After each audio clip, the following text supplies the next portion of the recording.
મિત્રો, એક દ્રષ્ટિએ જોવા જઈએ તો 2025નું વર્ષ ખરા અર્થમાં મોટા અકસ્માતોનું વર્ષ રહ્યું છે. ત્યારે આજના વિડીયોમાં હું તમને જાન્યુઆરીથી ડિસેમ્બર સુધીની એવી દુર્ઘટનાઓ વિશે જણાવીશ જે બાદ આખો દેશ હચમચી ગયો હતો. 29 જાન્યુઆરી 2025ના રોજ પ્રયાગરાજ ખાતે કુંભ મેળામાં મૌની અમાવસ્યાના દિવસે સંગમ ઘાટ પર ભાગદોડ થતા 30થી વધારે લોકોના મોત થયા હતા. 15 ફેબ્રુઆરી 2025 નવી દિલ્હી રેલવે સ્ટેશન પર પ્લેટફોર્મ બદલવાની અફવા ફેલાયા બાદ મોટી ભાગદોડ થઈ અને આ અફરાતફરીમાં 18 લોકોના મોત થયા હતા. 22 એપ્રિલ 2025 જમ્મુ કાશ્મીરના પહલગામમાં મોટો આતંકી હુમલો થયો હતો, જેમાં આતંકીઓએ નિર્દોષ મુસાફરોને નિશાન બનાવ્યા હતા. આ હુમલામાં 26 લોકોના કરુણ મોત થયા હતા. આ આતંકી હુમલા બાદ આખા દેશમાં ખૂબ જ આક્રોશ ફેલાઈ ગયો હતો.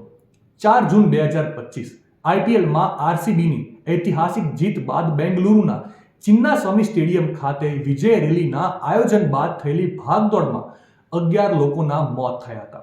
12 જૂન 2025 આ દિવસને ગુજરાતના ઇતિહાસનો કાળો દિવસ કહી શકાય, કેમ કે આ દિવસે અમદાવાદ એર ઇન્ડિયા વિમાન દુર્ઘટનામાં 241 લોકોના કરુણ મોત થયા હતા.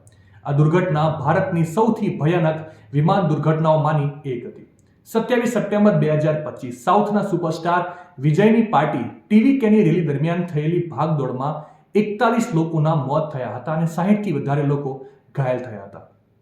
10 નવેમ્બર 2025 દેશની રાજધાની દિલ્હીમાં લાલ કિલ્લા પાસે એક કારમાં સાંજે 6:52 થયેલા ભયંકર બ્લાસ્ટમાં 15 લોકોના મોત થયા હતા. આ બ્લાસ્ટ એટલો ભયાનક હતો કે આજુબાજુમાં રહેલી કારના પણ ભૂક્કા બોલી ગયા હતા. 7 ડિસેમ્બર 2025 ગોવાના એક ફેમસ નાઇટ ક્લબમાં આગ લાગવાના કારણે 25 લોકોના મોત થયા હતા. તો મિત્રો, આ હતી વર્ષ 2025માં થયેલી મોટી દુર્ઘટનાઓની યાદી, જેણે આખા દેશને હચમચાવી નાખ્યું હતું. દેશ દુનિયાની આવી તમામ અપડેટ માટે આપ જોડાયેલા રહેજો સંદેશ ડિજિટલ સાથે.